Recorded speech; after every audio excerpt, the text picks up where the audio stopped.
কেউ কেউ ভাবেন টকশোতে আইসা ওদের 1 কোটি ভোটার আছে বাংলাদেশে, এরা যাবে কোথায়? এই চিন্তা তো ভাই আপনার না। রাইট। আপনি এই চিন্তা করেন কেন? Who has given you the right to think about it? কোথায় তারা যাবে?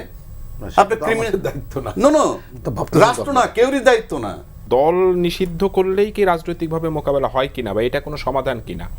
দল নিষিদ্ধকরণ চ্যাপ্টারটা মানে আলোচনাটা আসতেছে কেন? আসতেছে তাদের আমলনামার উপরে, তাদের খাচ্যতের কারণে। নাহলে আপনি আসবে কেন দল নিষিদ্ধকরণের ব্যাপার?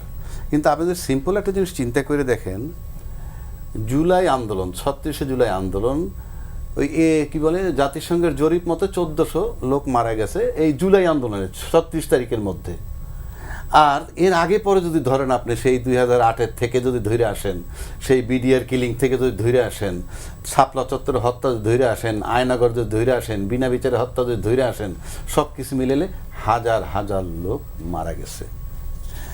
এখন সেই লোকগুলা মারা যাওয়ার পর যখন তাদের অভ্যুত্থান করানো, তাদের সরানো হইল, তখন যদি মনে করেন বড় দায়িত্ববান রাজনীতিবিদ বা যেই রাজনৈতিক দলটার উপরে মানুষ তাকায় আছে, পুরা দেশের ড্রাইভিং সিটে বসে আছে, এমন একটা রাজনৈতিক দল যদি বলে ফেলে যে মানে রাষ্ট্রপতিকে সরানোর ব্যাপারে যদি অনীহা পাওয়া যায় কোনো গ্রাউন্ড দিয়ে, কিংবা কোনো রাজনৈতিক দল নিষিদ্ধ করতে হবে সেটা জনগণ সিদ্ধান্ত নিবে, এইটা কিন্তু ওই মুহূর্তে জুলাই চেতনা বিরোধী বক্তব্য হয় ওই মুহূর্তে।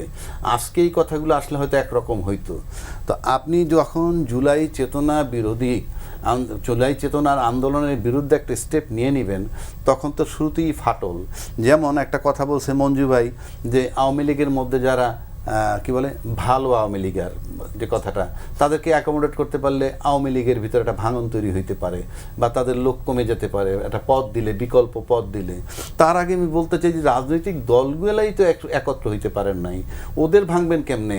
এই যে রাজনৈতিক দলগুলোর সংস্কারের নামে ফেব্রুয়ারি থেকে সেপ্টেম্বর তো পার করলো, এখন পর্যন্ত একটা চূড়ান্ত জায়গায় আসতে পারলো না। আর আপনি তাদেরকে নিয়ে আমি চিন্তা করতেছি। কেউ কেউ ভাবেন টকশোতে আইসা ওদের 1 কোটি ভোটার আছে বাংলাদেশে, এরা যাবে কোথায়? এই চিন্তা তো ভাই আপনার না। রাইট। আপনি এই চিন্তা করেন কেন? Who has given you the right to think about it? কোথায় তারা যাবে? আপনি ক্রিমিনাল দায়িত্ব না। নো রাষ্ট্র না, কেউরই দায়িত্ব না। আপনি তারা নিয়ে এত ভাবতেছেন।